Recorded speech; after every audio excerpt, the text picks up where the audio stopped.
पहला चैप्टर पढ़ा हो, बाकी बच्चों ने कभी नहीं पढ़ा? अच्छा, पहला चैप्टर सब लोगों ने पढ़ा, सब ने? अच्छा, उमर पहली दफा पढ़ रहे? नहीं बेटा, जरा पहले थोड़ा सा सब्जेक्ट के बारे में, लेकिन इससे पहले क्योंकि इस लेक्चर के अंदर, कैफेड के अंदर हम नई पुरानी स्कीम के बारे में डिस्कस नहीं करेंगे। बस इतनी इसी नई पुरानी स्कीम के बारे में बताऊंगा कि बेटा कोशिश करें कि अगर आप कोई ग्रुप ए का कोई पेपर छोड़ के आप आगे कोई ग्रुप बी का पेपर पढ़ रहे हो, ये ना कीजिएगा। पहले ग्रुप ए पूरा पास कर लें इस अटेम्प्ट के अंदर, यानी कि अगर आपका कोई पेपर रहता है ग्रुप ए का, उस पेपर को लाजमी अटेम्प्ट करें, क्योंकि चांसेस यही हैं। देखो, जब तक आई कैप की ट्रांजिशन पॉलिसी नहीं आती मेरे बच्चे, उस वक्त तक सारी बातें बस समझने के अंदाजे हैं। जो लोग पिछली जो पुरानी स्कीम्स के मुताबिक आप लोगों को एनालिसिस कर करके बता रहे हैं, तो बेटा चांसेस यही है कि जिस बंदे का ग्रुप ए पास होगा ना, उसका जो नया पेपर ऐड हो रहा है ग्रुप के अंदर, ग्रुप ए के अंदर, वो पेपर भी एग्जाम्प्ट हो जाएगा। इसलिए ये ना कीजिएगा कि आप ऑर्डर पढ़ रहे हो या कोई और सब्जेक्ट पढ़ रहे हो और आपका ग्रुप ए का कोई पेपर रहता हो, तो इस तरह ना कीजिएगा। लाजमी तौर पे पहले ग्रुप ए का पेपर अटेम्प्ट करें, जाकर कोई रहता हो। क्योंकि अक्सर लोग क्या करते हैं, कॉस वगैरह छोड़ देते हैं, उससे डरते हैं उस सब्जेक्ट से। तो मेरा ख्याल है कि ये ना कीजिएगा, उसको लाजमी पास करें। नहीं बेटा, ये जरा थोड़ा सा हम ऑडिट के बारे में थोड़ा सा जान लें, बाकी तो इंशाल्लाह पढ़ेंगे, जाहिर बात। नेचर ऑफ द सब्जेक्ट के बारे में, ये हमें पता है कि ये एक थोरेटिकल पेपर है। और मेरे बच्चे थोरेटिकल भी अगेन उसी तरह, अगर आपने वी लॉ सी लॉ पढ़ा है या उनमें सब कोई पास कर लिया है, तो उसी तरह की सोच और अप्रोच मेरे बच्चे आपको ऑडिट के अंदर भी चाहिए होती है। सेम जिस तरह आपने जब बी लॉ पढ़ा था तो कोई ना कोई शायद आपको वकील पढ़ा रहा हो, और जब वो वकील पढ़ा रहा था तो शायद थोड़ा बहुत उसने आपको डराया भी हो कि देखें, आप लोगों को क्या पता कानून क्या होता है। मैं क्योंकि कानूनदान हूँ, मैं एक एडवोकेट हूँ, तो मैं ज़्यादा बेहतर जानता हूँ। और यहाँ पे तो आई कैप क्या करता है, आपसे प्रैक्टिकल नॉलेज पूछेगा। और क्योंकि आप लोगों को आइडिया नहीं है, लेकिन मेरे पास प्रैक्टिकल नॉलेज है, मैं आपको सारा कुछ वो बताऊंगा। मेरे बगैर, यानी कि जब तक आप मुझसे पढ़ेंगे नहीं तो शायद पेपर पास नहीं करेंगे। कुछ इस तरह की बातें हमने आपको बी लॉ के अंदर कुछ बताई होंगी या आपको डराया होगी। तो बेटा इसी तरह की अनफॉर्चुनेटली बड़ी सारी डिस्कशन यहाँ पे ऑर्डर के पेपर के अंदर भी होगी। ऑर्डर के पेपर को, अच्छा होता पता क्या है कि यहाँ पे जो बंदे भी हम लोग पढ़ाने आते हैं, अब एक तो हमने कंपटीशन शदीद है हमारा आपस में, जो भी यहाँ पे मामला होते हैं, बस यही कोशिश होती है कि जो बच्चा भी कोई पढ़ रहा हो, बस मेरे पास पढ़ रहा हो, किसी और के पास पढ़े ही नहीं। कुछ ऐसी सिचुएशन, जो भी मामला है, इससे कोई फर्क नहीं पड़ता, लेकिन बहर अब उसके बाद जब पेपर पढ़ाना शुरू करते हैं ना, तो वहां पे यही अल्फाज होते हैं कि भाई जो मैं पढ़ाऊंगा ना, तो वो तो शायद अल्लाह माफ करे कोई आपको। और दूसरे नंबर पे ये जो पेपर है इसमें प्रैक्टिकल, और भाई एक चीज मेरे बच्चे दिमाग में रख लीजिएगा, आई कैप ने आपको अपनी किताब दे दी, और उसके बाद कुछ आपके पास जो जिसको कहते हैं आपकी हेल्प के लिए पास पेपर अवेलेबल है। ये मोर देन सफिशिएंट है, जो आई कैप की किताब आपके सामने पड़ी हुई है, इस किताब को पढ़ के पेपर पास करना ये मोर देन सफिशिएंट है। यानी कि इसको पढ़ लो, इसको खाली इसी को पढ़ लो, आप पास पेपर ना करो तब भी पेपर पास कर सकते हो। आप खाली पास पेपर कर लो, इसको कभी पढ़ो ही ना, तब भी पेपर पास कर सकते हो। लेकिन मेरे बच्चे ये कहना कि खुदा ना खास्ता कि उसके लिए पता नहीं कोई एक्स्ट्रा ही भी जान मारनी पड़नी है, पता नहीं वहां से पास करोगे जो मैं आपको बताऊंगा, ऐसा कुछ नहीं होता मेरे बच्चे। हाँ, आप लोगों के पास प्रैक्टिकल नॉलेज नहीं, तो आई कैप क्या एक्सपेक्ट करके ये सब्जेक्ट यहाँ पे ऐड कर रहा था कि आप लोगों का प्रैक्टिकल नॉलेज भी होना चाहिए। आई कैप को खुद ही पता है कि कैफ 8 के बच्चे हैं, अभी तो उन्होंने कहा कैफ पास ही नहीं।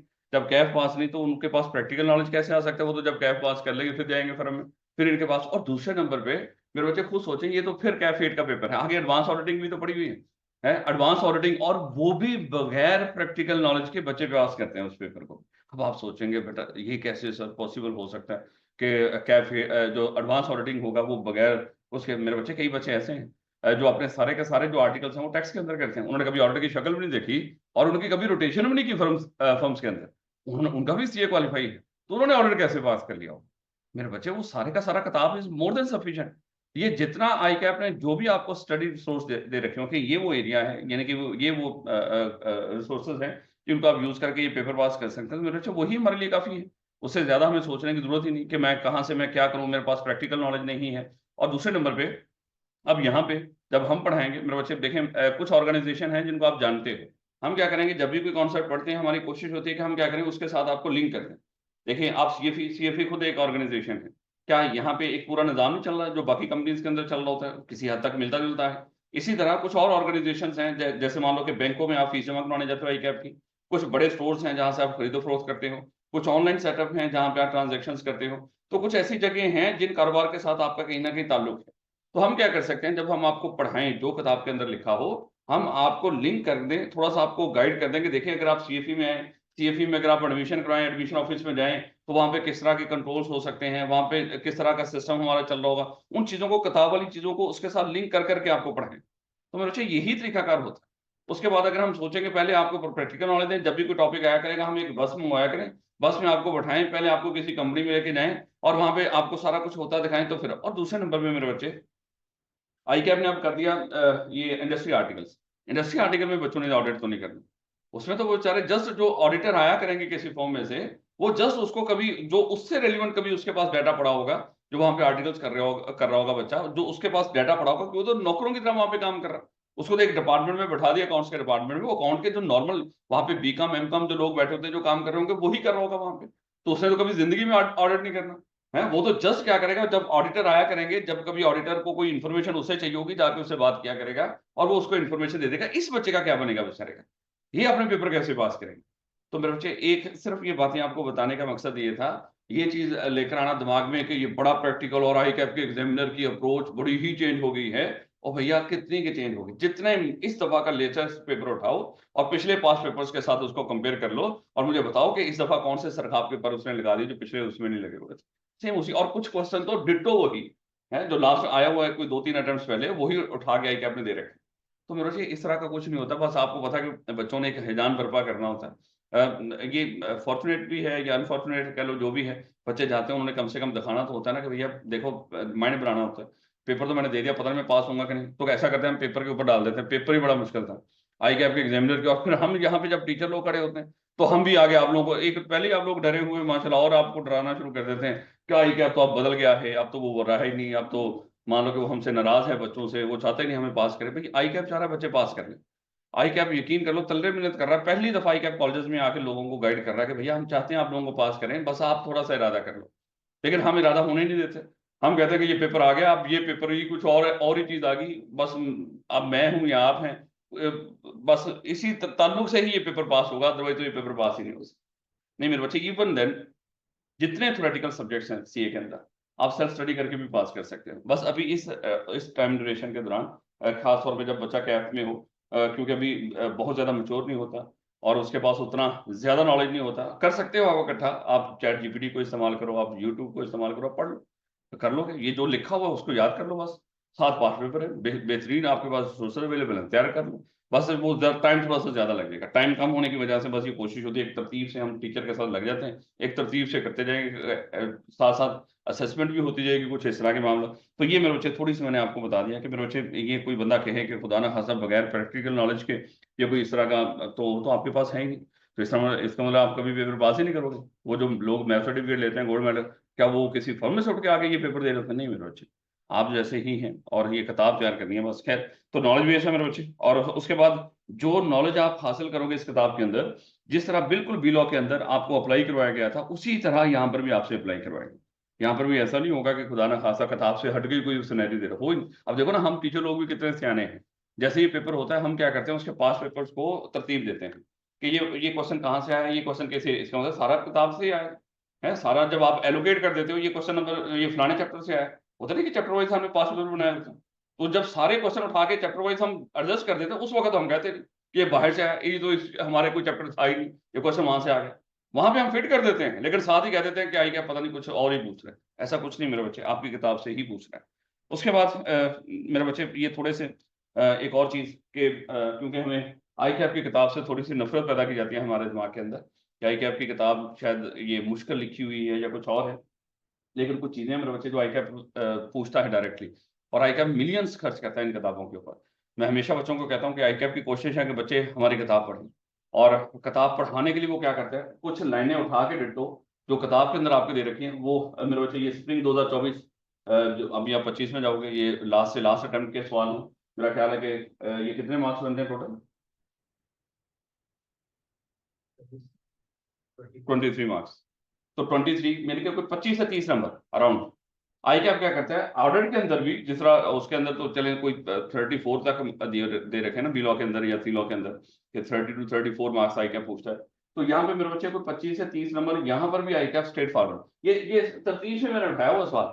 ये बाकी ऊपर भी कोई 2-4 8-10 नंबर का सवाल हो सकता है जो आई कैप ने पूछ रखा हो, ये इसी तरह। ये क्वेश्चन नंबर 7 का बी पार्ट था, है, इसके ऊपर क्या है वो उसने ये नहीं किया वो कि पहले सिनेरियो दे रखा फिर नहीं, उसने कुछ और अलग चीजें पूछ रखी है, बस स्ट्रेट फॉरवर्ड जो आपकी किताब के अंदर दे रखा है। और इसी तरह आखिरी क्वेश्चन जो 8वां आ रहा है वो भी सारे का सारा स्ट्रेट फॉरवर्ड, तो आई कैप की किताब की कुछ लाइनें उठाएगा, उसी का सवाल बना देगा और मेरे बच्चे आपने आंसर करना।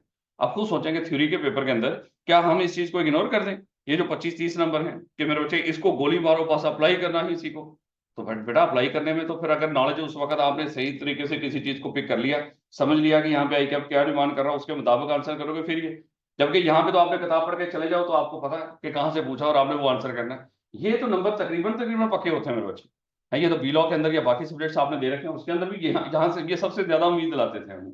उसके बाद चूंकि देखो, और दूसरे नंबर पे मेरे बच्चे आई कैप क्या करता है जब ये पेपर देता है उसके बाद आप देखते हो क्या आई कैप, चले पहले दूसरा उसको भी देख लो, ये ऑटम 2024 की अटेम्प्ट है। अगेन मैं ऊपर के सवाल मुझे वो इकट्ठे करने पड़ने थे, मैंने आखिरी सिर्फ क्वेश्चन नंबर 8 उठाया आपके सामने।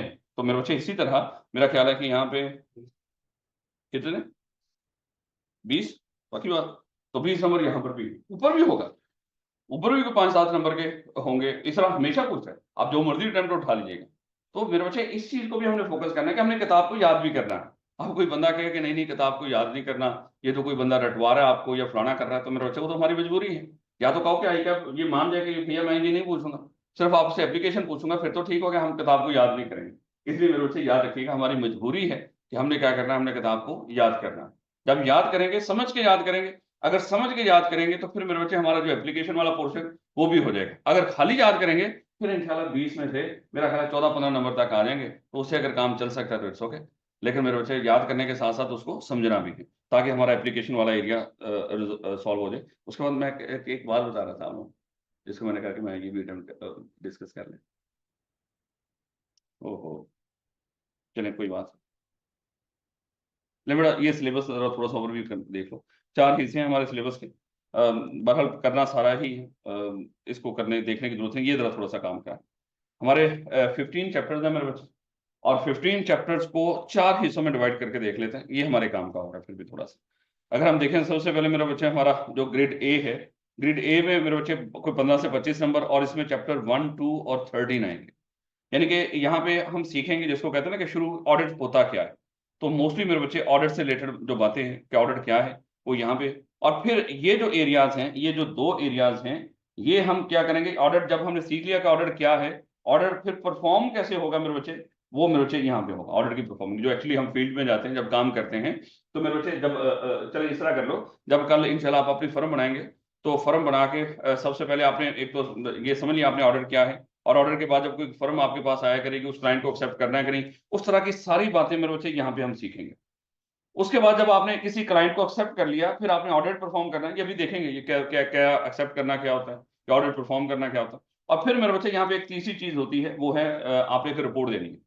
यानी कि आपकी समझने की ये फर्म है और फर्म में मैं आपके पास आया हूँ एज ए क्लाइंट, और मैं आपको कहता हूँ कि बेटा आप ऐसा कर लें, हमारा कॉलेज है CFE, आप उसका आके ऑडिट करते हैं। अब आपने मेरी इस ऑफर को एक्सेप्ट करना है कि नहीं, इस क्लाइंट को एक्सेप्ट करना है कि नहीं, ये सारा सीखेंगे मेरे बच्चे ये हमारे ग्रेड ए के अंदर। जब ग्रेड ए में आपने सीख लिया कि भाई किसी क्लाइंट को कब कैसे एक्सेप्ट कर सकते हो, उसके बाद अब आप जाओगे CFE के अंदर और वहां पे ऑडिट परफॉर्म करना शुरू करोगे।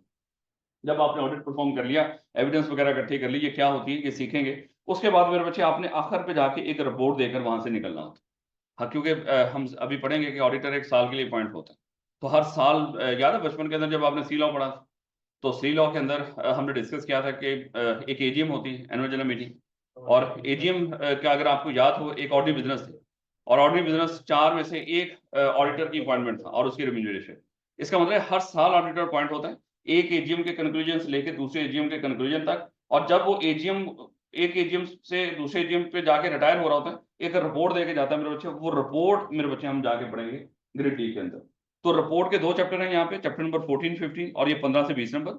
उसके बाद मेरे बच्चे ऑडिट है क्या और कब हम क्लाइंट को एक्सेप्ट करेंगे, ये ग्रेड ए में ये कोई 15 से 20 नंबर ये। और उसके बाद मेरे बच्चे सिर्फ ये वाला एरिया, अभी हम चले इस तरह कर लो, मेरा ख्याल है कि ये 5 चैप्टर वैसे मैं समझाने के लिए बात कर, चाहे ये 5 चैप्टर ना करो, टोटल 15 है, 10 कर लो, तो आपके पास अगर वो बड़े अच्छे तरीके से कर सकते हो तो शायद पास करने के लिए यही जो आपके 10 चैप्टर हैं शायद यही काफी है।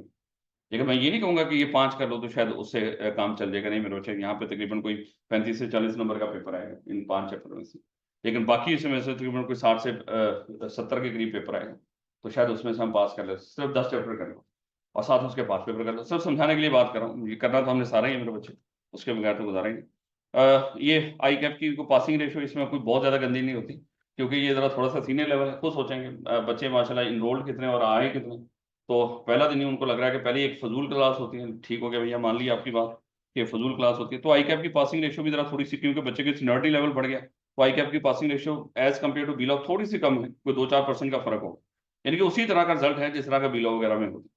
तो उसमें भी मेरा ख्याल है कि लास्ट टाइम तो शायद था ही 35%, जो लास्ट अटेम्प्ट के अंदर रिजल्ट आया क्या या उससे पिछले उसमें, तो देखें बड़ा एवरेज है, एवरेज सा रिजल्ट आ रहा है मेरे बच्चे, यानी कि 34, 33, 35%। इसी तरह ये भी देखें, बल्कि थोड़ी सी पासिंग रेशियो बेहतर ही हुई है। स्प्रिंग मेरा ख्याल है कि अभी ऑटम का तो रिजल्ट नहीं आया, तो स्प्रिंग में मेरे बच्चे 36% तक, तो इन एवरेज इतना खा ही जाता। अब अगरचे बहुत अच्छा नहीं, लेकिन सीए है और सीए का आखिरी पेपर है, उस लिहाज से बहुत बुरा भी नहीं मेरे बच्चे। तो इसलिए सिर्फ तसल्ली के लिए कि आपको थोड़ा सा आइडिया हो जाए। और मेरे बच्चे इसको हम प्रिपेयर कैसे करेंगे, एक तो डेली क्लास, माशाल्लाह पहली क्लास ही हमने मिस कर दी, तो बाकी क्लास में भी कोशिश करनी है, हमने डेली क्लासेस लेनी है।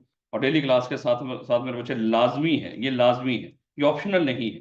हम क्या करते हैं, मैं हमेशा बच्चों को एक चीज़ बताया करता था बीलॉ के अंदर भी, बच्चे कहते थे ना सर वो बताएं हमने आंसर कैसे करना है, तो मैं बच्चों को हमेशा रिक्वेस्ट करता था, देखो मेरे बच्चे आई के अपने क्वेश्चन भी दे रखे हैं 5 पेपर, उसके बाद आई के अपने 5 पेपर के सजेस्टेड आंसर भी दे रखे हैं। हम कितने बेशर्म हैं, यानी कि आप मुझसे पूछ, मैं ये नहीं उस लिहाज से नहीं कह रहा, अल्लाह माफ कर, मैं वैसे आपको बता रहा हूँ कि आई कैप ने खुद आपको हर क्वेश्चन का आंसर बता रखा है, कि मैं शायद ये एक्सपेक्ट कर रहा था आपसे कि आप इस तरह करके आंसर कर दो, लेकिन नहीं, आप सर आप बताएं क्या आंसर कैसे।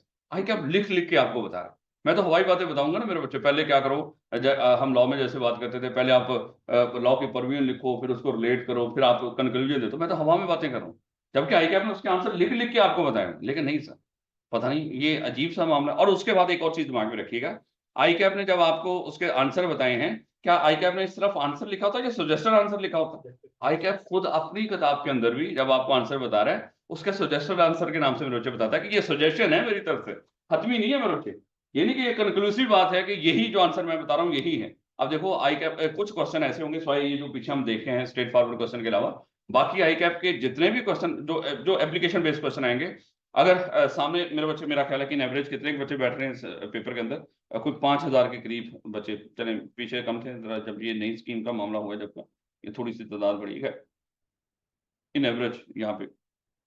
अब पिछले 2-3 अटेम्प्ट में तो 5,000 बच्चे पेपर हुए, जो काफी ज्यादा है।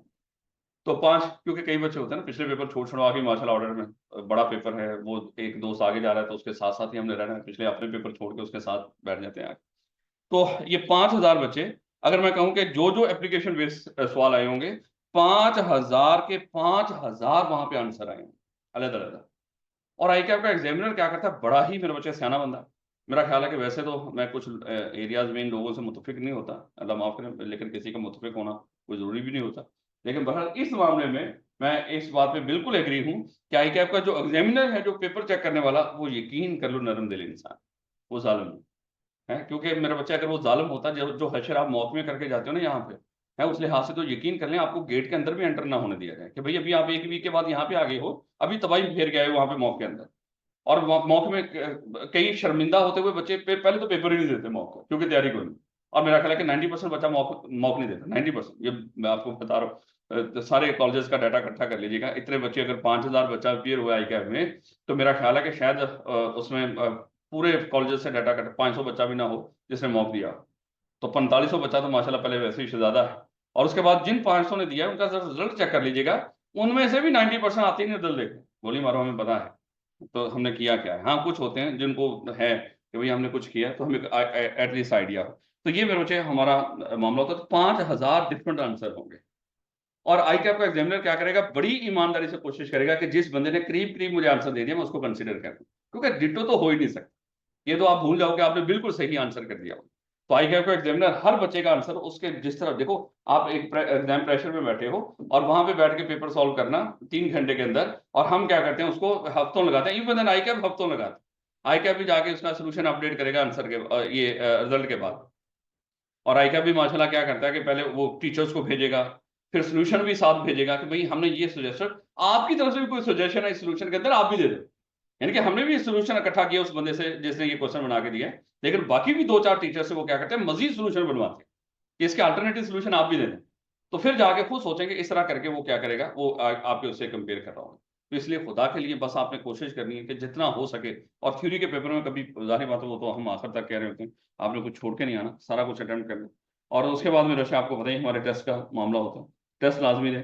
और इस दफ़ा मेरे बच्चे एक होम असाइनमेंट का मामला भी शुरू होगा, क्योंकि अब लिखने लिखाने की आते हैं हमारी बड़ी कम होगी। टेस्ट तो होंगे ही होंगे मेरे बच्चे, लेकिन वीक में कम से कम 2 दफ़ा आपको एक असाइनमेंट मिला करेगी जो घर से आप सॉल्व करके लेकर आया करेंगे। मेरा ख्याल है कि चाहे उसको देखकर सॉल्व करें, उसको जैसा होता है ना बच्चों को कभी हम होमवर्क दिया करते थे, उस तरह की एक्टिविटी में मजबूरी है। इसमें ये नहीं कि खुदा ना खासा कि सर ये क्यों करना है आपने, इसको गोली मारे, जब इतने टेस्ट हैं हमारे, कोई हर वीक में 2-3 टेस्ट ही हो जाए तो काफ़ी है। नहीं मेरे बच्चे, मैं चाह रहा हूँ कि जो भी हम पढ़ लें कम से कम उसको एक दफ़ा लिख लिया जाए, और लिखा हुआ आपको पता है कि भूलता नहीं। और मेरे बच्चे जैसा भी हमने डिस्कस किया, आई कैप कुछ स्ट्रेट फॉरवर्ड ये जस्ट मेरे बच्चे एक और दिक्कत, ये शुरू में ही आपने भी, क्योंकि जब आप टेस्ट दे रहे हो या असाइनमेंट कर रहे होंगे तो ये आपके दिमाग में पहले ही हो कि आई कैप के एग्जामिनर को देखें दुख किस चीज का हो। कहता कि उसने एक ओवरऑल आपको एक जनरल कमेंट्स में उसने लिखा, ये नहीं कि एक पर्टिकुलर क्वेश्चन का कमेंट में आपके सामने रख लूं, सिर्फ एक कमेंट, एक जनरल कमेंट है। वो क्या कह रहा है कि वो कहता है कि बच्चे जब आंसर करते हैं वो क्वेश्चन की रिक्वायरमेंट्स को गौर से पढ़ते ही नहीं, वो देख ही नहीं रहे कि मैं पूछ क्या रहा हूँ और आप आंसर क्या कर रहे हो। एक्चुअली उसको पता ही नहीं भाई, उन्होंने बड़ी गौर से देखा था, उन बेचारों के पास आंसर ही है, क्योंकि हमने पढ़ा ही तैयारी हमारी ऐसी है। उसको लग रहा है कि सीए का बच्चा ये बड़ी टका के तैयारी करके आया हो, बस इस बेचारे से ना क्वेश्चन पढ़ने में गलती होगी। नहीं नहीं, शहजादे को आता ही नहीं है, तो इसलिए उसका पूरे का पूरा वैसे ही वो खुद ही गलत कर रहा है। एक क्वेश्चन उसने बिल्कुल सही पढ़ा है, ये इतना माड़ा बच्चा नहीं है क्या फेड में पहुंचा हुआ, तो क्वेश्चन को वो नहीं पढ़ रहा। लेकिन कई बच्चे होते हैं जो जरा थोड़ा सा एक ही क्वेश्चन एक दफा पढ़ा और उसका आंसर करना शुरू कर दिया, इस तरह नहीं करना। वहां पे पेपर के अंदर उसके इस गुले को, और मैं हमेशा रिक्वेस्ट करता हूं मेरे बच्चे, कम से कम पिछली 2-3 अटेम्प्ट्स के आपने एग्जामिनर कमेंट्स खुद से लाजमी देखें। कभी पेपर देने ना जाएं जब तक पिछली 3 से 4 अटेम्प्ट्स के एग्जामिनर कमेंट्स ना पढ़ लें, कोई भी पेपर। फिर बच्चे वो आपका जो एग्जामिनर है जिसने पेपर चेक किया था वो आपसे बातें कर रहा होता है, बता रहा होता है कि बच्चे गलती क्या करते हैं। और ये गलतियां ना करो तो मेरा ख्याल है कि खुद सोचें कि कितना अगर आपको, मैं हमेशा बच्चों को बताता हूँ, अगर आपको पता चल जाए कि राणा साहब क्या करते हैं, वो लॉ का पेपर बनाते हैं और उसको चेक भी करते हैं, तो शायद आप लोग मेरे पास अपॉइंटमेंट ले लेकर पहुंचेंगे कि राणा साहब आप जरा मुझे बताएं कि आप क्या एक्सपेक्ट कर रहे होते हैं हमसे, कि हम कौन सी गलती ना करें जिससे आप हमें पास कर देंगे। और वहां पे बेचारा एग्जामिनर कमेंट्स में चीट चीट के बता रहा होता है, और हम लोग क्या करते हैं, एग्जामिनर कमेंट्स को कभी घास डाल ली नहीं, हमने कभी देखे ही नहीं। ये फजूल एक्टिविटी है। आई कैप ने पता नहीं अपनी वेबसाइट के ऊपर ये चंक क्यों रख दिया, ये तो गार्बेज ही है जो नहीं होना चाहिए था आई कैप की वेबसाइट के ऊपर। तो मेरा ख्याल है कि मेरे बच्चे ये बड़ी काम की चीज है। आई कैप का एग्जामिनर आपको बता रहा है कि बच्चे कहाँ पे क्या गलती कर रहे हैं, और किस सवाल में कितना, एक एक सवाल के ऊपर वो कमेंट्री करता है कि कितने बच्चों ने कोई क्वेश्चन उसमें कोई परफॉर्म किया, या कोई ऐसा भी जिसमें 12% बच्चों ने परफॉर्म किया, ये कितना मुश्किल सवाल होगा, क्वेश्चन नंबर 7 जो भी होगा। खैर जी बेटा, अगेन हमेशा कह रहा था मेरे बच्चे, थ्योरी का पेपर जब भी आप करेंगे पक्की बात है भूलेगा, साथ साथ चलते जाएंगे, पिछड़ा भूलते जाएंगे। तो उसका एक ही तरीकाकार होता है कि आपने क्या करना है, उसको रिवाइज करना। याद होगा आपको, बचपन में हम वीलॉग भी इसी तरह करते थे, जब हम यहाँ पे पढ़ रहे होते थे कोशिश होता था कि पिछले चैप्टर भी हम क्या करें, बार बार रिवाइज करें। अब यहाँ पे क्या होता था ऑडिट के अंदर, जरा पिछली चीजों को रिवाइज करवाना मेरे लिए थोड़ा सा मुश्किल होता था, क्योंकि ये सब्जेक्ट जरा थोड़ा सा आपको पता कि मैंने नया शुरू किया था, और ये एक जनरल सब्जेक्ट है। उसमें बीलो सीलो तो वैसे ही वो जिसको कहते हैं कि वो बड़ी देर से पढ़ा रहे, वो वैसे ही फिंगर टिप्स, इसलिए जब कोई चीज आगे आ जाए पिछला रिवाइज कराना वहां पे दिक्कत ही नहीं होती। इसमें पहले मुझे मसला होता था कि पिछली चीजें मुझे खुद उस तरह इतनी याद नहीं होती थी, क्योंकि याद रखना देखो हमारी जिम्मेदारी थोड़ी है, हमारा काम तो पढ़ाना है। अब बच्चा एक्सपेक्ट, बच्चा भी कमाल ही है, बच्चा कहता है हमारे टीचर को भी याद होना चाहिए है, लेकिन बहरहाल अब वो थोड़ा थोड़ा करके हम क्या करते जा रहे हैं, चीजों को याद भी करते जा रहे हैं। ठीक है भैया, बच्चे की रिक्वायरमेंट है तो हम भी याद कर लेते हैं। तो अब ये कम से कम हम क्या करेंगे, क्लास के अंदर भी कोशिश करेंगे, अगर कोई टॉपिक आ गया, कोई लिंक आ गया पीछे जाके, हम उसको क्या कर लिया करेंगे, यहीं पे खड़े होकर 2-4 बातें उसकी भी कर लिया करेंगे। और उसके बाद मेरे बच्चे स्टडी मटेरियल, अगेन सिर्फ आई कैप के स्टडी टेक्स्ट, कथन सोचने की जरूरत नहीं है सर वो मेरे साथ रूममेट है, वो मोटी मोटी 2-3 किताबें लेके बैठा हुआ है, क्या उसके बगैर काम चल जाएगा। मेरे बच्चे वो बड़े, मैं ये नहीं कहता, उसको पढ़ के भी पास होते हैं, और बड़े सारे माशाल्लाह ऐसे बच्चे हैं जिन्होंने कई दफा अटेम्प्ट दे ली होती, फिर एट द एंड उनको क्या करना पड़ता है, उनको आई कैप की स्टडी टेक्स्ट से ही रिव्यू करना पड़ता है। मेरे बच्चे वो बच्चे जिनका पेपर खासतौर पर रुक जाता है, वो जब तक आई कैप की स्टडी टेक्स्ट फिर नहीं करते दोबारा, उनका कम ही मेरे बच्चे वो पास होते हैं। तो इसलिए आई कैप की स्टडी टेक्स्ट, आई कैप ने बता दिया भाई यही है, जिसमें से ये तो खैर लफ्ज क्वेश्चन बैंक लिखा हुआ, और आई कैप की वेबसाइट के ऊपर आपको 2 किताबें नजर आएंगी इसकी, एक क्वेश्चन बैंक भी है और एक ये भी। क्वेश्चन बैंक में मोस्टली पास पेपर है, लेकिन उसको सॉफ्ट में रखिएगा, उसको हार्ड में रखने की जरूरत नहीं। लेकिन अगर क्या ही कमाल हो जाएगा अगर आप क्वेश्चन बैंक के सवाल भी कर लो। और अगेन मेरे बच्चे आई कैप, शायद आपने बाकी पेपरों में ये आपका हुआ हो कि नहीं, एनालिसिस आपने देखा हो कि नहीं कि आई कैप क्या करता है, अपने क्वेश्चन बैंक पहले तो बाकी सब्जेक्ट्स का तो क्वेश्चन बैंक आई कैप ने खत्म कर दिया। शुरू में जब ये स्टडी टेक्स्ट नहीं थी, हर एक किताब के साथ क्वेश्चन बैंक भी थे, लेकिन अब कुछ किताबों के साथ खत्म कर दी, जैसे बीला तीला, क्योंकि उसने कहा कि मैंने वो प्रैक्टिस क्वेश्चन के तौर पे किताबों में ही ऐड कर दी, अब मुझे अलग से पूछने की जरूरत नहीं, क्वेश्चन बैंक दिया नहीं उसने, फिर उसको कुछ खत्म कर दिया, कुछ अभी भी है। तो इसका क्वेश्चन बैंक है, कोशिश कीजिए उसको हार्ड में रख रखिए, उसको सॉफ्ट में, क्योंकि जो 5 पेपर आपको देंगे उसकी वो निकलवा लीजिएगा, क्योंकि 5 पेपर में है, 2 यहाँ पे मिलेंगे आपको, 5 पेपर, एक केस स्टडी। वो केस स्टडी और 5 पेपर मेरे बच्चे उसके आप प्रिंट ले लीजिए, वो शेयर करें जब करेंगे ग्रुप के अंदर मेरे बच्चे, फिर उसको देख लीजिए। बाकी ये जो बच्चे लाइव बैठे हैं वो जानते हैं कि लाइव सेशन चल रहे होते हैं, इसी तरह एक ये तरीकाकार होता है कि लाइव सेशंस के अंदर मेरे बच्चे के जो बच्चे क्लास में नहीं आ सकते आज के दौर में, जो भी है, चाहे महंगाई कह लो, बेचारे कहीं हॉस्टल अफोर्ड नहीं कर सकते, तो कम से कम वो क्लास का एनवायरनमेंट चाहते हैं, तो इस क्लास को घर बैठे हुए उसी तरह, हम ये नहीं कहते कि हम बहुत अच्छा एचडी उसमें कर करके हम क्या करें कि अगले दिन जाके उसको क्लास को अपलोड करें, और वो बच्चे जो शेड्यूल के मुताबिक साइकोलॉजिकली बच्चे को पता चल जाता है ये लेक्चर कल हो गया है और आज मुझे रिकॉर्डेड मिल, फिर वो पूरे का पूरा उसका जो माशाल्लाह हमारे सॉफ्टवेयर आपको पता है कैसे काम करते हैं इंटरनल, तो फिर वो पूरे का पूरा ही उधर शिफ्ट हो जाता है। ठीक है, मैं रिकॉर्डेड है तो फिर मैं रिकॉर्डेड उसी मोड में पढ़ूंगा, रिकॉर्डिंग वाले मोड में। लेकिन यहाँ पे कम से कम आपके पास ऑप्शन है कि अभी क्लास चल रही है, तो जो बच्चे ऑनलाइन बैठे हुए हैं तो वो क्या कर सकते हैं, साथ साथ इसको घर बैठ के इस क्लास के साथ भी चल सकते हैं, और मेरे बच्चे आपको पता है फिर बाद में इन ऑनलाइन वाले बच्चों के रिकॉर्ड मिल जाते हैं। इस दफा पहले हम क्या करते थे, जो हमारा व्हाट्सएप ग्रुप होते थे, व्हाट्सएप ग्रुप्स के अंदर हम सिर्फ कॉलेज की कम्युनिकेशन करते हैं, लेकिन इस दफा हमने क्या कि नहीं, हम जो व्हाट्सएप ग्रुप्स हैं ये ओपन ही रखेंगे, कोई भी बच्चा जब मर्जी इसमें से, क्योंकि मकसद बहुत हो जाता था, कई बच्चे थे वो वैसे वो नहीं करते थे, और दूसरे नंबर पे कई बड़े अच्छे सवाल होते थे, हम प्राइवेटली आंसर करते रहते, लेकिन वही अगर ग्रुप में होते और भी बड़े सारे बच्चों का सवाल मेरा ख्याल है उसको आंसर मिल सकता है, लेकिन अगर कोई चेक करे उसको सुने, लेकिन मोस्टली तो लग रहा होता है ये ग्रुप तो फजूल है, बाकी सारे ग्रुप बड़े काम के हैं, कई मसले मसाइल हैं। तो ये और मेरे बच्चे टेस्टिंग आप लोग क्योंकि माशाल्लाह जानते हो, आप यहीं के हो, तो शुरू करते हैं मेरे बच्चे हमारा चैप्टर नंबर 1 ऑडिट का। हमारी क्लास की टाइमिंग मेरे बच्चे 8 से 9:15 ही है, कोशिश होगी कि 8 बजे तक पहुंच जाए, लेकिन मेरी पहली क्लास में मेरे लिए जरा टाइम पर पहुंचना थोड़ा सा मुश्किल होता है, इसलिए क्लास की टाइमिंग रखी थी 8:15, मैंने दोबारा उसको 8 कर दिया ताकि कोई 5-10 मिनट का मार्जिन वैसे ही हमारे पास निकला है, क्योंकि क्लास हम प्रॉपर 1 घंटे से कम ये क्लास जिसको कहते हैं ये मुनासिब नहीं होगी कि 40-45 मिनट इस क्लास को पढ़ाया जाए। ले बेटा जरा थोड़ा सा ऑडिट को जरा सीखिएगा कि ऑडिट है क्या, इसकी ये क्यों हम पढ़ने जा रहे हैं, और इसकी स्टार्ट या शुरुआत कहाँ से हुआ। मेरे बच्चों को याद होगा कि बचपन के अंदर हमने डिस्कस किया था कि 3 तरह के कारोबार थे, एक मेरे बच्चे हमारा पार्टनरशिप था, एक सोल ट्रेडर था, और एक कंपनी था। तो ये तो याद होगा आपको कि ये आज कम ही लिखा जाएगा, क्योंकि इनको कल मैं कहूँगा कि इसको ऊपर रखा करें, क्योंकि सर ये ना समझना कि सब पुष्पा है, सब झुकते नहीं, मसला ये है कि वो लिमिट है। तो याद रखो, हमने डिस्कस किया था सबसे पहले सोल ट्रेडर, एक बंदा है और वही बंदा क्या कर रहा है, कारोबार कर रहा है। क्या कोई ये होता था कि ये बंदा इस कारोबार की मैनेजमेंट में शामिल नहीं होगा, यही बंदा अकेला मालिक है और यही क्या करता था, उस कारोबार को मैनेज भी वही करता था मेरे बच्चे, उसका हक है, मालिक है वो। इसी तरह फिर हमने डिस्कस किया था अगर किसी कारोबार के मालिक एक से ज्यादा हो जाए लेकिन वो कंपनी ना, तो पार्टनरशिप हो, याद करो पार्टनरशिप जब आपने पढ़े थे उसके असूल बिलो के अंदर, तो वहां पे हमने पढ़ा था हर पार्टनर के जो राइट्स और ड्यूटीज वगैरह हमने पढ़ी थी, तो वहां पे ये पढ़ा था हर पार्टनर का राइट है कि वो बिजनेस की मैनेजमेंट में शामिल हो सकता है, क्योंकि अगर उसकी लायबिलिटी अनलिमिटेड है, अगर आपने उसकी लायबिलिटी अनलिमिटेड बना दी पार्टनर बनने की वजह से, तो उसका ये भी हक है कि वो पार्टनरशिप के जो मैनेजमेंट है उसमें वो इन्वॉल्व हो सकता है। हाँ, अगर वो आपस में एग्रीमेंट करके किसी को अलग करना चाहें, कोई होना चाहे खुद, जैसे अगर हम सब लोग शुरू करते हैं तो उमर कहता है कि नहीं सर मैं मैनेजमेंट में शामिल नहीं होऊंगा, तो मेरे बच्चे अगर इसकी खुद की रजामंदी हो, या हम चाहते हो कि उमर ना हो और उमर भी मान जाए, हम चाहते हैं उमर ना मैनेजमेंट में शामिल हो और उमर ना माने, तो फिर भी उमर मेरे बच्चे मैनेजमेंट का हिस्सा होगा, क्योंकि उसकी लायबिलिटी क्या है, अनलिमिटेड है। देखिए मेरे बच्चे, इसका मतलब यहाँ पे एक मतलब ये चीज तो सॉल्व होगी कि जो लोग खुद मैनेज कर रहे हो कारोबार को, क्या उनको मजीद बताने की जरूरत होती है कि कंपनी में क्या हालात वाकया चल रहे हैं, कंपनी के कितने हमारे प्रॉफिट्स हैं, कितने हमारे एसेट्स हैं, कितनी हमारी लायबिलिटीज हैं, वो तो हर रोज कंपनी के अंदर जाते हैं, उनको तो पता है क्या चल रहा है। लेकिन मेरे बच्चे ये दिक्कत अराइज होगी उस वक्त जब कंपनी के कॉन्सेप्ट है।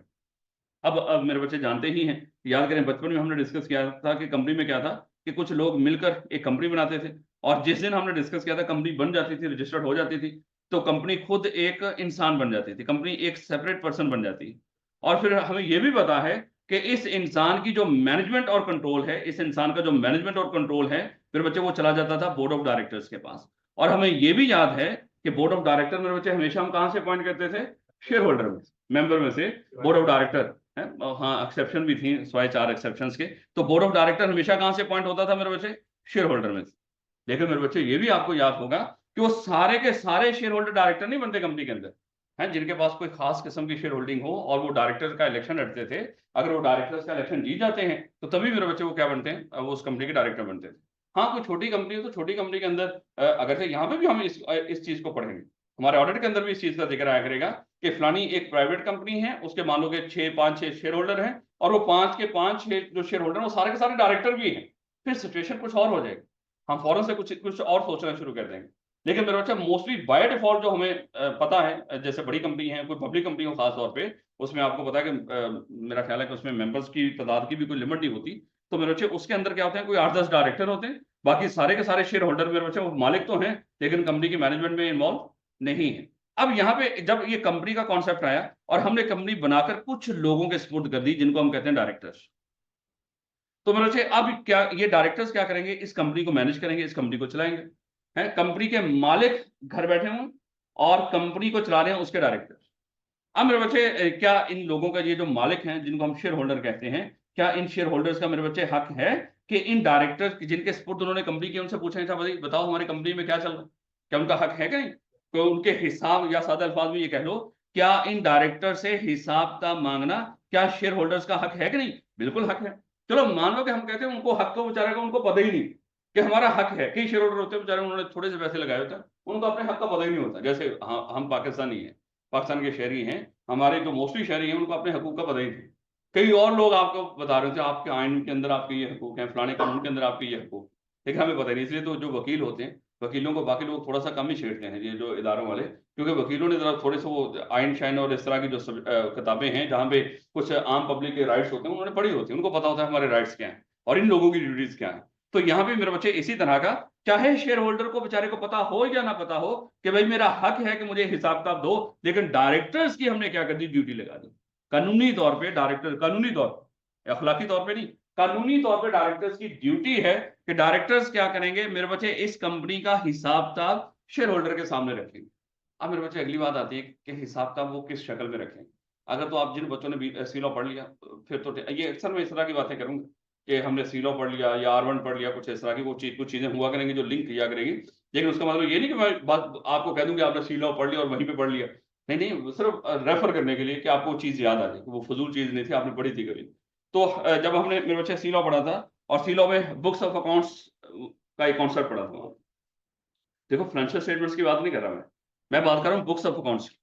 तो बुक्स ऑफ अकाउंट्स नाम से ही जाहिर है ऐसी किताबें जिनमें हिसाब किताब हो, ऐसे ही मेरे बच्चे। और याद होगा सी लॉ के अंदर हमने डिस्कस किया था कि जो बुक्स ऑफ अकाउंट्स की इंस्पेक्शन की जब बात हुई, तो हमने कहा था कि बुक्स ऑफ अकाउंट्स को कौन इंस्पेक्ट कर सकता है? क्या डायरेक्टर इंस्पेक्ट कर सकते हैं? हमने कहा था ये तो बनाते हैं, ये कर सकते हैं, लेकिन ड्यूरिंग बिजनेस आवर्स। और फिर हमने डिस्कस किया था क्या शेयर होल्डर कर सकते हैं? हमने कहा नहीं कर सकते, अनलेस के इनको जनरल मीटिंग के अंदर डायरेक्टर्स या हमारे आर्टिकल्स के अंदर इनको इजाजत दी गई हो गई, तो फिर ये कर सकते हैं, अदरवाइज ये बुक्स ऑफ अकाउंट्स को इंस्पेक्ट नहीं कर। तो इसका मतलब बुक्स ऑफ अकाउंट्स होती क्या है? मेरे बच्चे सर देखो मेरे बच्चे, हम समझ रहे हैं कि हम ये ऑडिट की नौबत क्यों है, हम क्यों ऑडिट ये सब्जेक्ट पढ़ रहे हैं, बल्कि एक पूरे का पूरा प्रोफेशन को जन्म दे दिया है इस सिर्फ इस कॉन्सेप्ट ने। ये सेपरेट पर्सनैलिटी, याद बचपन में हम पढ़ा करते थे, कंपनीज क्या होती हैं अपने मालिकों से एक सेपरेट पर्सनैलिटी है। इस सेपरेट पर्सनैलिटी के कॉन्सेप्ट ने एक पूरे प्रोफेशन को जन्म दे दिया है, एक पूरे के पूरे समझ लो कि हजारों लाखों लोगों की नौकरियां लगी। अब हुआ क्या मेरे बच्चे? ये डायरेक्टर क्या करेंगे? इस कंपनी की बुक्स ऑफ अकाउंट्स बनाएंगे, हिसाब किताब बनाएंगे। अब ये हिसाब किताब क्या सर ये शेयर होल्डर के सामने रखेंगे? मेरे बच्चे ऐसी तो बात अभी हमने की नहीं कि ये हिसाब किताब शेयर होल्डर के सामने रखेंगे। हिसाब किताब ये अपने लिए रखते हैं मेरे बच्चे, अपना जो कंपनी, कल अगर कोई इनसे पूछ ले अच्छा बताओ कंपनी में क्या चल रहा है, तो कम से कम ये उस पर्पज के लिए कि इन्होंने कम से कम याददाश्त के लिए रखना तो है ना, सारा साल की ट्रांजैक्शन जहां पे रिकॉर्ड कर रहे होंगे, उसके लिए हम लफ्ज क्या बोलते हैं? Books of accounts. और इन्हीं बुक्स ऑफ अकाउंट से वो क्या करेंगे? एक मेरे बच्चे कुछ चीजें तैयार करेंगे जिनको हम कहते हैं फाइनेंशियल स्टेटमेंट। फाइनेंशियल स्टेटमेंट्स तैयार करेंगे।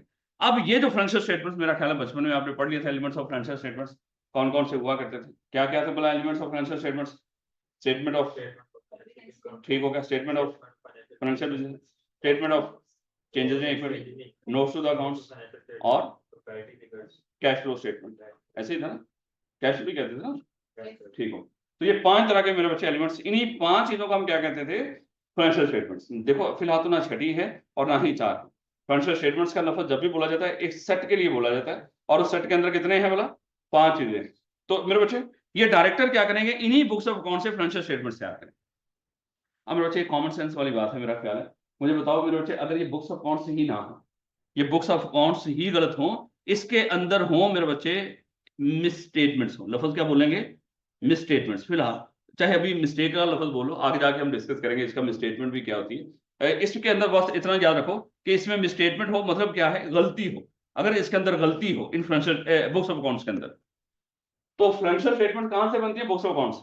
तो मेरे बच्चे मैं कह सकता हूं कि अगर हमारी ये जो बुक्स ऑफ अकाउंट्स हैं, इन्हीं के अंदर मिसस्टेटमेंट हो, कोई गलती हो, वो गलती मेरे बच्चे कहां पे जाएगी, वो फाइनेंशियल स्टेटमेंट के अंदर भी जाएगी। और ये अभी यहीं से याद रखिएगा, ये बात हमने बार बार पढ़नी है। फाइनेंशियल स्टेटमेंट के अंदर जो गलती हुआ करेगी वो 2 वजूहात की वजह से हो सकती है, कोई तीसरी है ही। या तो मेरे बच्चे गलती मतलब गलती ही हुई जिसको हम एरर कहते हैं, या तो एरर की वजह से उसके अंदर मिसस्टेटमेंट आई, या मेरे बच्चे एक और चीज होती है जिसको हम फ्रॉड कहते हैं। सिर्फ 2 ही चीजें होती हैं गलती की, यानी कि जब भी बुक्स ऑफ अकाउंट्स या फाइनेंशियल स्टेटमेंट्स गलत हो रही होंगी, वो किस वजह से गलत हो रही होंगी, एरर या फ्रॉड। जब देखो लफ्ज क्या बोलेंगे, मिसस्टेटमेंट, कि फाइनेंशियल स्टेटमेंट्स के अंदर क्या है, मिसस्टेटमेंट। फाइनेंशियल स्टेटमेंट्स में अगर कुछ गलत हुआ तो उसको लफ्ज क्या बोला करें उसके लिए, मिसस्टेटमेंट। और मिसस्टेटमेंट की वजूहात क्या होती है मेरे बच्चे, या तो एरर हुआ करेगी या फ्रॉड हो, कभी कोई तीसरा तरीकाकार है ही नहीं। देखो या तो हमसे गलती होगी, अनजाने में, इंसान है, गलती हो सकती है, या हमने जानबूझ के गलती की, 2 ही तरीके का। जानबूझ के गलती की तो क्या होगा, फ्रॉड होगा, और अगर अनजाने में गलती होगी तो एरर है। तो मेरे बच्चे फाइनेंशियल अगर बुक्स ऑफ अकाउंट्स गलत हैं, इनके अंदर कोई मिसस्टेटमेंट होगी, पक्की बात है वो मिसस्टेटमेंट कहां पे जाएगी, वो फाइनेंशियल स्टेटमेंट। फिर हाँ तो भी हम कहते हैं भैया ये फाइनेंशियल स्टेटमेंट्स बिल्कुल सही बनाई है डायरेक्टर ने अपने लिहाज से, ईमानदारी के साथ उन्होंने सही बुक्स ऑफ अकाउंट्स बनाई, और उन्हीं सही बुक्स ऑफ अकाउंट से क्या बनाई, सही फाइनेंशियल स्टेटमेंट्स बनाई। और ये मेरे बच्चे फाइनेंशियल स्टेटमेंट्स इन्होंने सामने रख दी शेयर होल्डर के, हर साल जो रखते हैं एजीएम के अंदर, ये इन्होंने बना के इन शेयर होल्डर के सामने रख दी। अब अगली बात मेरे बच्चे देखो, फाइनेंशियल स्टेटमेंट्स बना के उनके सामने प्रेजेंट करने वाले डायरेक्टर हैं, और ये किन के सामने प्रेजेंट कर रहे हैं, मालिकों के सामने। अब मालिक क्या आंखें बंद करके इसके ऊपर भरोसा कर लें, क्योंकि मेरे बच्चे जिनकी जिम्मेदारी कंपनी को मैनेज करना है, वही उन्हीं की जिम्मेदारी फाइनेंशियल स्टेटमेंट्स बना के शेयर होल्डर के सामने प्रेजेंट करना है। तो यहाँ पे एक और शुबा पैदा हुआ, शक कह लो, और ये शक सही भी हो सकता है, आपको पता है शक का मतलब भी क्या होता है, वो सही भी हो सकता है, वो गलत भी हो सकता है। तो यहाँ पे शक ये पैदा हुआ कि ये जो फाइनेंशियल स्टेटमेंट्स डायरेक्टर ने बना के शेयर होल्डर के सामने प्रेजेंट की हैं, हो सकता है कि ये गलत हो, क्योंकि या जानबूझ के गलत कर दी गई है। क्योंकि देखो मेरे बच्चे, अब अभी हम इस चीज को भी, छोटी छोटी बातें जितनी भी आपको बताई जाए ना मेरे बच्चे, उनको ना पक्का करके दिमाग में रखें। और हमेशा मैं जिस तरह बाकी सब्जेक्ट्स में आपको कहा करता था कि मेरे बच्चे समझो कि यहाँ पे खड़े होकर मैं जो बात आपको बता रहा हूँ वो फजूल नहीं हो।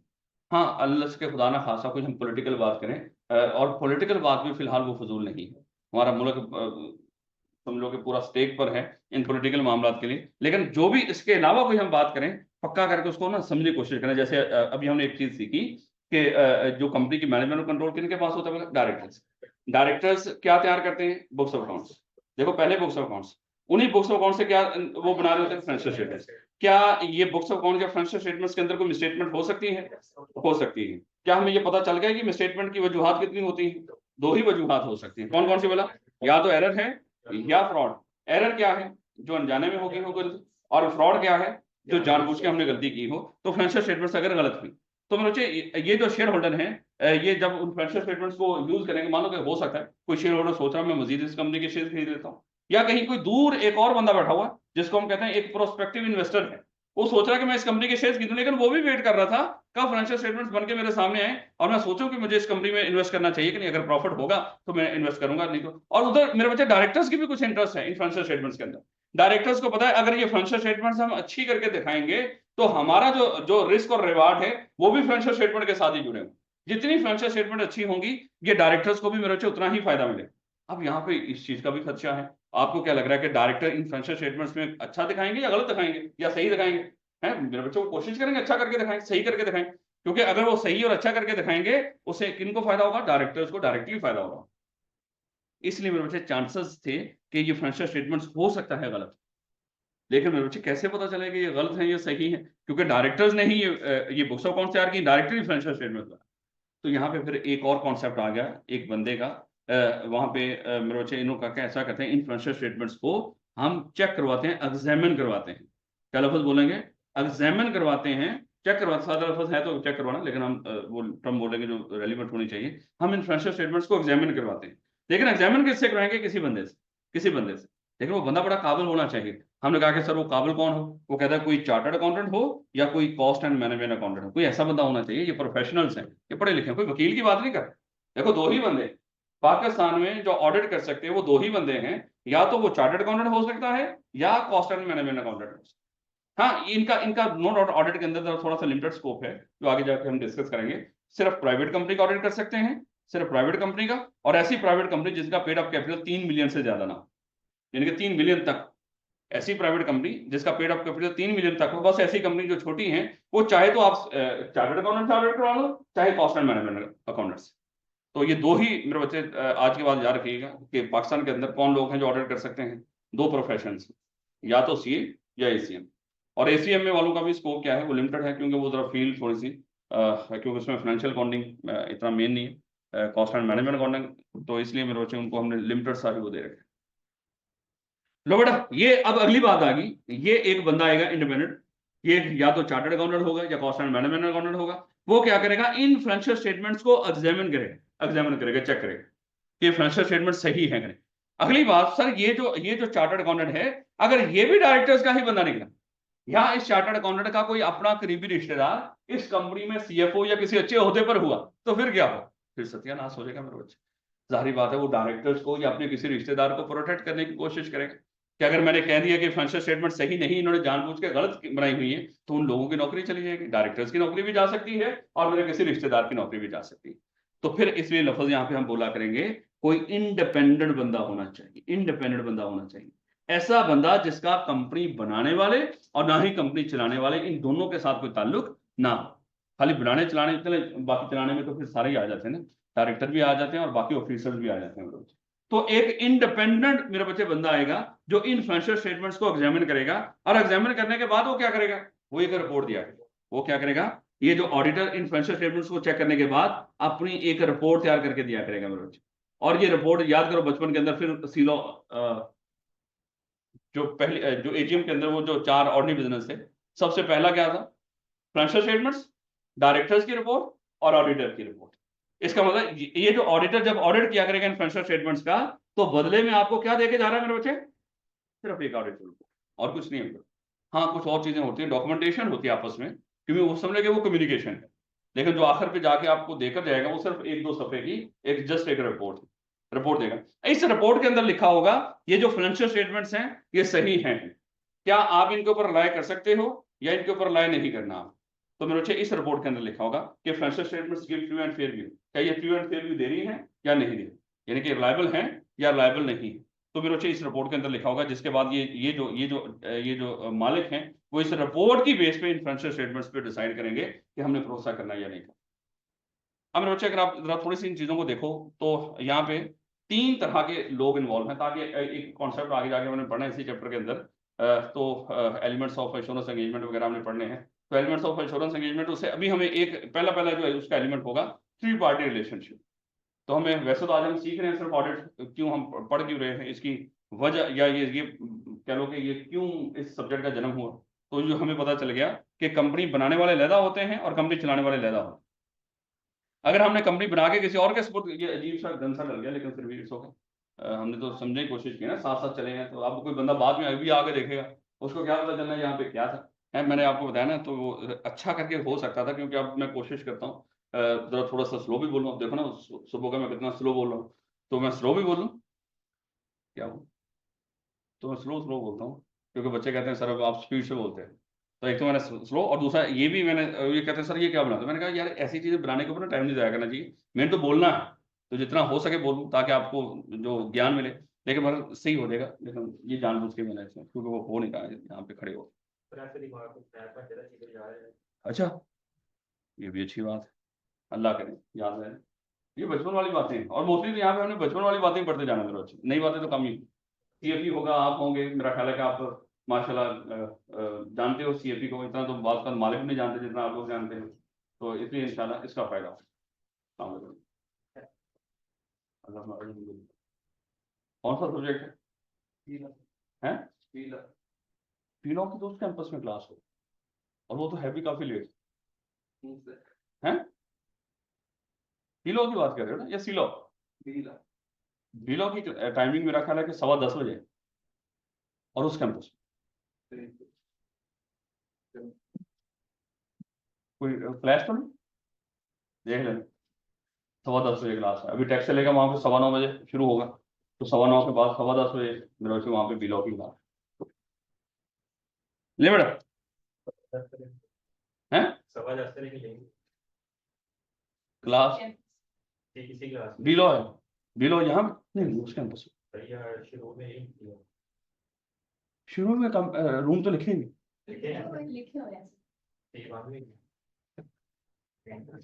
यार, आधे नशे ही होने यहाँ पे पड़ती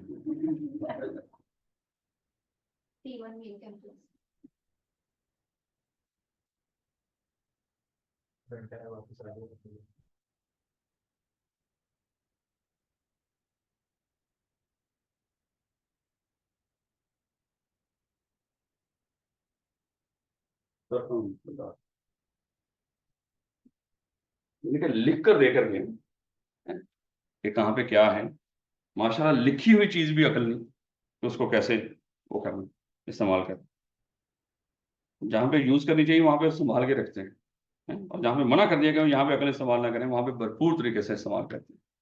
बिल्कुल आप जैसे बच्चों की तो ये भी नहीं, ये भी माशाल्लाह बड़े ही नहीं हुआ। खैर अल्लाह ताला इनका भला है, अच्छे बच्चे आपके सामने बोल रहे हैं, उनके सामने थोड़ी बोल रहे हैं। ले बेटा, अभी हमने डिस्कस किया कि यहाँ पे अगर देखो कितनी तरह के लोग इन्वॉल्व हैं। एक तो मेरे बच्चे कंपनी बनाने वाले मालिक, एक तो मालिक मेरे बच्चे जिन्होंने कंपनी बनाई, उसके बाद एक कंपनी चलाने वाले डायरेक्टर्स, और एक और बंदा भी है जो जो इन्फ्लुएंशियल स्टेटमेंट्स को चेक करेगा। अब मेरे बच्चे यहाँ पे एक 3 पार्टी रिलेशनशिप आगे जाके हम डिस्कस करेंगे कि 3 पार्टीज का आपस में ताल्लुक होता है। एक तो मेरे बच्चे फाइनेंशियल स्टेटमेंट्स बनाने वाले जिनको हम रिस्पॉन्सिबल पार्टी बोला करेंगे, वो पार्टी जो फाइनेंशियल स्टेटमेंट्स को बनाया करेंगे। और फिर मेरे बच्चे एक इसमें एक ये कह लेंगे चाहे इसको प्रैक्टिशनर लफ्ज, वो जाहिर बात है वो लफ्ज प्रैक्टिशनर ही बोलेगा, हमें भी वही बोलना चाहिए। एक इसमें प्रैक्टिशनर भी होगा। प्रैक्टिशनर वो बंदा जो फाइनेंशियल स्टेटमेंट्स का क्या करेगा, उसको चेक किया करेगा, जिसको हम यहाँ पे लफ्ज ऑडिटर बोल रहे हैं। और एक मेरे बच्चे इन इन ऑडिटेड फाइनेंशियल स्टेटमेंट को जो यूज किया करेंगे इंटरनेट यूजर है। तो ये 3 पार्टी का रिलेशनशिप आगे जाकर हमने डिस्कस करना, थोड़ा सा आपको यहीं पे आइडिया हो जाए। मैं कह रहा हूँ कि पढ़ना तो हमने कल शुरू करना है, लेकिन फिर भी थोड़ा बहुत आइडिया होना चाहिए कि आज का दिन जाया तो ना हो एटलीस्ट। ले बेटा जल्दी जल्दी मुझे बताते जाएं जो अभी हमने पीछे चीजें डिस्कस की हैं। मालकों ने, शेयर होल्डर ने कंपनी बनाई, और कंपनी बनाने के बाद किसके सपोर्ट कर दी मेरे बच्चे? बोर्ड ऑफ डायरेक्टर्स के। अब बोर्ड ऑफ डायरेक्टर्स कंपनी को चलाएंगे। ये जो डायरेक्टर्स कंपनी को चलाएंगे, क्या शेयर होल्डर और डायरेक्टर्स का आपस में ताल्लुक है? पक्की बात है आपस में ताल्लुक है। आगे जाके हम डिस्कस करेंगे इनके 3 तरह के ताल्लुक हैं। इसमें हाँ फिड्यूशियल रिलेशनशिप भी है, इसमें एजेंसी का ताल्लुक भी है। तो अगर आपको याद हो, इसमें एक स्टीवर्डशिप वाला कॉन्सेप्ट भी पढ़ेंगे। तो 3 तरह के ताल्लुक होंगे। खैर वो हम कल पढ़ेंगे क्योंकि किताब हम पढ़ना कल शुरू करेंगे। फिलहाल तो ये जो डायरेक्टर हैं, क्या अभी बस इतना बता दो, क्या ये जवाबदेह हैं कि नहीं शेयर होल्डर्स को? अकाउंटेबल है, अकाउंटेबिलिटी वाला देखें। और ये अकाउंटेबिलिटी कैसे, जवाबदेही पूरी कैसे करेंगे? ये क्या करेंगे, फाइनेंशियल स्टेटमेंट्स बनाएंगे। और फाइनेंशियल स्टेटमेंट्स बना के मेरे बच्चे चलें पहले तो ये बुक्स ऑफ अकाउंट तैयार करेंगे, बुक्स ऑफ अकाउंट से क्या करेंगे, फाइनेंशियल स्टेटमेंट्स बनाएंगे, और फाइनेंशियल स्टेटमेंट्स को ऑडिट करवा के किनके सामने रखेंगे, शेयर होल्डर के सामने। तो अभी हमने डिस्कस किया कि यहाँ पे 3 तरह की पार्टीज होंगी। एक तो मेरे बच्चे कंपनी बनाने वाले, जिसको इन फाइनेंशियल स्टेटमेंट्स के इंटेंडेड यूजर होंगे। एक जो इन फाइनेंशियल स्टेटमेंट्स के लिहाज से, अच्छा ये जो 3 पार्टी का रिलेशनशिप ना, ये फाइनेंशियल स्टेटमेंट्स के लिहाज से दिमाग में रखो। यहाँ से आप शुरुआत करोगे ना, फिर सही समझ आएगी। एक वो बंदा जो फाइनेंशियल स्टेटमेंट्स को बनाने का जिम्मेदार है, रिस्पॉन्सिबल पार्टी। एक वो बंदा जो फाइनेंशियल स्टेटमेंट्स का ऑडिट करेगा, प्रैक्टिशनर। एक वो बंदा जो इन फाइनेंशियल स्टेटमेंट्स को यूज करेगा, इनकी बेस पे कोई डिसीजन मेकिंग करेगा, इंटेंडेड यूजर। तो 3 तरह की मेरे बच्चे यहाँ पे पार्टीज होंगी। तो ये मेरे बच्चे वजह बनी इस ऑडिट की, क्योंकि यहाँ पे कंपनी चलाने वाला और बुक्स ऑफ अकाउंट्स और फाइनेंशियल स्टेटमेंट बनाने वाला कोई और था, और मालिक कोई और था। तो मालिकों के सामने ये सारा हिसाब किताब जाना चाहिए था, सारी रिपोर्टें जानी चाहिए थी। लेकिन फिर ये था कि रिपोर्ट में हो सकता है डायरेक्टर ने जानबूझ के कुछ गलत किया हो। अब ये सही है ये गलत है, उसको चेक करवाने के लिए मेरे बच्चे एक पूरे प्रोफेशन का जन्म हुआ, जिसको हम ऑडिट कहते हैं। अब ऑडिटर इन फाइनेंशियल स्टेटमेंट्स को एग्जामिन करता है, और उसके बाद मेरे बच्चे उसके ऊपर अपनी रिपोर्ट दे रहा होता है कि फाइनेंशियल स्टेटमेंट सही है कि नहीं, और उसकी बेस पे मेरे बच्चे हम क्या करेंगे, इसको यूज करेंगे। ले बेटा ये हमने देख लिया डायरेक्टर, मान लो कि मालिकों ने क्या किया, कंपनी बना के किनके सपुर्द की, डायरेक्टर्स। डायरेक्टर क्या करेंगे फिर, मालिकों को जवाब दें। देखो डायरेक्टर मालिकों को जवाब दें, और वो जवाबदेही कैसे पूरी करेंगे, फाइनेंशियल स्टेटमेंट्स बना। लेकिन ये फाइनेंशियल स्टेटमेंट्स क्रेडिबल यानी या ये कह लो रिलायबल है भी कि नहीं, तो मेरे बच्चे वो कैसे पता चलेगा, एक इंडिपेंडेंट बंदा आके उसको ऑडिट कराओ, यानी कि चेक कराओ। जस्ट एग्जांपल मेरे बच्चे, अब अगली बात आएगी क्योंकि थोड़ा सा हमें ये अभी हमने डिस्कस किया था, ये जो ऑडिट है ये किसका हुआ करेगा, फाइनेंशियल स्टेटमेंट्स। अच्छा, यहाँ पे आप अपनी जो किताब के अंदर ऑडिट पढ़ रहे हो, एक तो और चीज देखिएगा, हम पढ़ेंगे इसको, दो तरह के यहाँ पे ऑडिट का जिक्र होगा, इंटरनल और एक्सटर्नल ऑडिट। देखो दो तरह के, मान लो ये सीएफई है, एक मेरे बच्चे इंटरनल ऑडिट भी होता है, हम जो अपनी मर्जी से करवा रहे होते हैं, ठीक है भैया, देखेंगे ये होता क्या है। एक एक्सटर्नल ऑडिट होता है जिसका दूसरा नाम मेरे बच्चे स्टैट्यूटरी ऑडिट होता है, चाहे इसको स्टैट ऑडिट बोल दो, स्टैट्यूटरी मतलब लोग स्टैट ऑडिट भी बोल देते हैं, या स्टैट्यूटरी ऑडिट बोल दो, चाहे इसको मेरे बच्चे एक्सटर्नल ऑडिट बोल दो, एक ही बात है। हमारी किताब में जो सब एक, ये तो एक ही चैप्टर के अंदर थोड़ा सा जिक्र होगा, बाकी हमारी किताब के अंदर सारे का सारा मामला कौन सा, स्टैट्यूटरी ऑडिट। तो हम स्टैट्यूटरी ऑडिट पढ़ रहे हैं। अब स्टैट्यूटरी ऑडिट होता किसका है, फाइनेंशियल स्टेटमेंट्स। देखो इंटरनल ऑडिट की बात नहीं कर रहे कि इंटरनल ऑडिट फाइनेंशियल स्टेटमेंट्स का होता है, नहीं, इंटरनल ऑडिट फाइनेंशियल स्टेटमेंट्स का नहीं, वो कुछ और मामला भी होते हैं उसके अंदर। लेकिन जो स्टैट्यूटरी ऑडिट है वो किसका होता है, वो फाइनेंशियल स्टेटमेंट्स का। और जब स्टैट्यूटरी ऑडिट की हम बात करेंगे जो यहाँ पे पढ़ रहे हैं, वो फाइनेंशियल स्टेटमेंट्स का होता है। तो फाइनेंशियल स्टेटमेंट्स कहते हैं किसको हम, 5 तरह के एलिमेंट्स, ऐसे ना मेरे अच्छे, जैसे अभी हमने डिस्कस किया, पीएनएल हो गया, बैलेंस शीट हो गया है, जिसको statement financial position, statement financial performance, यही है ना मेरे, statement of changes in equity है, या कैश फ्लो स्टेटमेंट होगी, या नोट्स टू द अकाउंट्स होगी, यही ना मेरे अच्छे फाइनेंशियल स्टेटमेंट्स। तो हम क्या करते हैं, इनका ऑडिट करते हैं।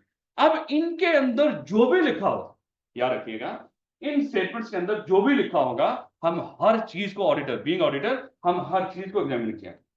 मान लो कि आप सीएफई के डायरेक्टर ने फाइनेंशियल स्टेटमेंट्स बना दी, और फाइनेंशियल स्टेटमेंट्स बना के उन्होंने आपके सामने रख दी, आप ऑडिटर यहाँ पे ऑडिट करने के लिए आए। जब आप ऑडिट करना स्टार्ट करोगे, आपके सामने क्या है, फाइनेंशियल स्टेटमेंट्स, और फाइनेंशियल स्टेटमेंट्स में हर लिखी हुई बात को आपने चेक करना, एग्जामिन करना, हर, या इसकी सैंपलिंग नहीं होती, आगे हमने सैंपलिंग भी पढ़नी, वो सैंपलिंग किसी और चीज की है। वो देखे, मैं इसलिए कह रहा हूँ कुछ बच्चे ऐसे हैं जिन्होंने पहले चैप्टर नंबर 1 का थोड़ा बहुत नॉलेज है, उस लिहाज से बोल रहा हूँ, फिलहाल तो वो आगे जाकर हम देखेंगे। इस ये चलो मान लो ये अतक पेट्रोलियम लिमिटेड है, ये क्योंकि इसकी रिपोर्ट वगैरह भी हम देखेंगे यहाँ पे, उसकी ये पीएनएल है, उसकी स्टेटमेंट ऑफ फाइनेंशियल परफॉर्मेंस। तो ये साल मेरा ख्याल 2022 के लिए। तो मेरे बच्चे इसमें देखो सबसे ऊपर क्या लिखी हुई है फिगर, सेल्स मेरे बच्चे एक ये भी आपको पता होगा, साल 2021 की भी दे रखी है, 22 की भी। इसके लिए लगभग क्या बोलते हैं, कंपेरेटिव फिगर। तो ये बात कर किसी कंपनी में 3-3, 4-4, 5-5 सालों के लिए भी दे रखी है, उनकी मर्जी है, कोई कंपनी कितनी का उसको देना चाहती है ये कंपेरेटिव फिगर्स। लेकिन ये होती कम से कम एक नहीं होती, कम से कम 2 या 2, एक एटलीस्ट 1 साल की तो लाजमी है। तो ये मेरे बच्चे इसको क्या बोलते हैं, ये कंपेरेटिव फिगर्स। तो मेरे बच्चे सबसे ऊपर हमारे दे रखी है इन्होंने सेल साल 2022 की अगर हम बात करें, तो मेरे बच्चे सेल उसने आपको बता दी कि ये हमारी सेल। अब ये जो इतनी सेल है, अब आपने क्या करना है, इसकी एक एक फिगर को चेक करना है। आप ऑडिट करने आए हो ना, ऑडिट किसका करना है आपने, फाइनेंशियल स्टेटमेंट्स का। और फाइनेंशियल स्टेटमेंट में अभी तो आपके सामने ये कौन सा है, ये पीएनएल है या स्टेटमेंट ऑफ फाइनेंशियल परफॉर्मेंस है। और जब आप इसको चेक करना शुरू करोगे, एक एक फिगर जितनी भी ये सामने लिख रखी है, ये सारी फिगर्स को आपने क्या करना है, इनको चेक करना है, एग्जामिन करना है। तो सबसे पहले हमने किसको उठा लिया, सेल को उठा लिया है, सेल का एरिया पूरी टीम जाया करेगी। ये सिर्फ मैं आज ओवरव्यू दे रहा हूँ आपको कि हम पढ़ेंगे, एक टीम जाया करेगी, वो टीम में भी हम चीजें आपस में बांट लिया। अच्छा उमर साहब, क्या आप क्या देखोगे, आप सेल्स का एरिया देखोगे, आप बेटा आप कॉस्ट ऑफ सेल को देखोगे, आप बेटा आप इसकी जो अदर इनकम है आप उसको वेरीफाई करोगे, आप बेटा आप इसको क्या करेंगे, आप इसकी फिनांस कॉस्ट को वेरीफाई करोगे। तो इस तरह हम क्या करते हैं, टीमों को आपस में बांट भी लिया करते हैं। खैर, तो सेल को, अब मेरे बच्चे ये जो सेल्स हैं इसमें फिर हम चेक क्या करें, क्या ये जो सेल इन्होंने दिखा रखी है, क्या ये सेल वाकई ही हुई है कि नहीं है। ऐसा तो नहीं कोई सेल हुई ना हो और इन्होंने रिकॉर्ड कर ली, ऐसा हो सकता है ना। इसका मतलब क्या हुआ, वही सेल यहाँ पे नजर आ रही हूं जो हुई भी। ये ना हो कि फेक खुद ही सेल हुई नहीं, और खुद ही माशाल्लाह सेल्स को बढ़ाने के लिए इन्होंने कोई एंट्री पास करके यहाँ पे, मान लो इन्होंने लगा, इन्होंने कहा कि जहाँ पे 398 मिलियन है, तो वहां पे क्या कर लो, कोई 10-20-40 मिलियन और डाल दो इसमें, तो बिलियन। अच्छा ऊपर वो ऊपर का नहीं, मैंने जीरो वाला फिलहाल तो मैं नीचे के लिहाज से होता ले बेटा। तो वो तो बाय डिफॉल्ट है ना, वो तो ऊपर रखो आप है। जब मैंने नीचे लफ्ज बोला तो इसका मतलब वो तो बाय डिफॉल्ट है, आप ये मिला के थोड़ी बोलना जब नीचे आपने बोलना। चले हाँ, वैसे हम ऑर्डर पढ़ रहे हैं, ये अकाउंटिंग के मामला था। ले बेटा उसके बाद जब ये सेल हुई भी है कि नहीं, इसको भी हम वेरीफाई करेंगे। और उसके बाद मेरे बच्चे अगर सेल हुई भी है, क्या वो सही भी रिकॉर्ड हुई है या नहीं। ऐसा भी तो हो सकता है ना, एक सेल हुई हो 100 मिलियन की और गलती से 1 से ज्यादा लगी है, वो 1000 मिलियन हो गया है, ऐसा भी तो हो सकता है ना। क्या इसको भी चेक करना चाहिए कि नहीं? बिल्कुल सर, इसको भी चेक करना चाहिए, क्या सेल जो हुई है वो सही भी रिकॉर्ड हुई है कि नहीं। क्या सिर्फ इतना ही रिकॉर्ड करेंगे कि सेल हुई है कि नहीं हुई है, और उसके बाद क्या सही भी सेल रिकॉर्ड हुई है कि नहीं। और उसके बाद मेरे बच्चे, क्या ऐसा भी तो हो सकता है कोई सेल 2021 की हुई हो, लेकिन उसको रिकॉर्ड आपने कब कर दिया, 2022 के। ये भी तो आपको देखना चाहिए ना कि एक या ऐसा हो सकता है कोई सेल 2023 से रिलेटेड हो, जो होनी है अभी, उसके मामला चल रहे हैं, लेकिन हमने क्या कर लिया, उसको प्री मेजोरी रिकॉर्ड कर लिया ताकि इसी साल में सेल नजर आ जाए और हमारी सेल्स बढ़े। ऐसा भी तो हो सकता है मेरे बच्चे कि इस ये भी हम देखेंगे कि इसी साल की सेल ही सिर्फ यहाँ पे रिकॉर्ड होती हुई नजर आ रही है। ऐसे में रोचे, और फिर ऐसा भी तो हो सकता है कि ये जो अटल पेट्रोलियम लिमिटेड वाले पेट्रोल की प्रोडक्ट्स ही बेचे होंगे ना, हो सकता है इस बार इन्होंने प्लांट बेचा, और वो जो प्लांट है उन्होंने गलती से कहां पे रिकॉर्ड कर दिया हो, इसी सेल के अंदर रिकॉर्ड कर दिया। क्या इसको नहीं देखना चाहिए कि जो सेल हुई है उसकी क्लासिफिकेशन भी सही है कि नहीं है? ये क्लासिफिकेशन गलत कर रहे हो ना, क्योंकि नॉन करंट एसेट्स की अगर कोई सेल हुई है तो वो वहीं पे जाके दिखाओ उसकी डिस्पोजल के मामला, और उसका गेन शेन निकाल के पीएनएल के अंदर लेजर से दिखाओ है। ये तो नहीं कि आप उसको सेल में दिखा दो, चाहे सेल हुई हो तो सेल में तो दिखाएंगे।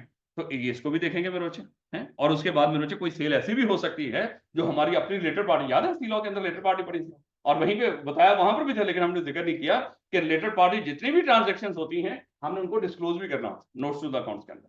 कोई ऐसी सेल हो जिसको कहीं पे जाके डिस्क्लोज करने की जरूरत हो किसी रिलेटेड पार्टी के साथ, क्या कंपनी ने उसको जाके डिस्क्लोज भी किया है कि नहीं।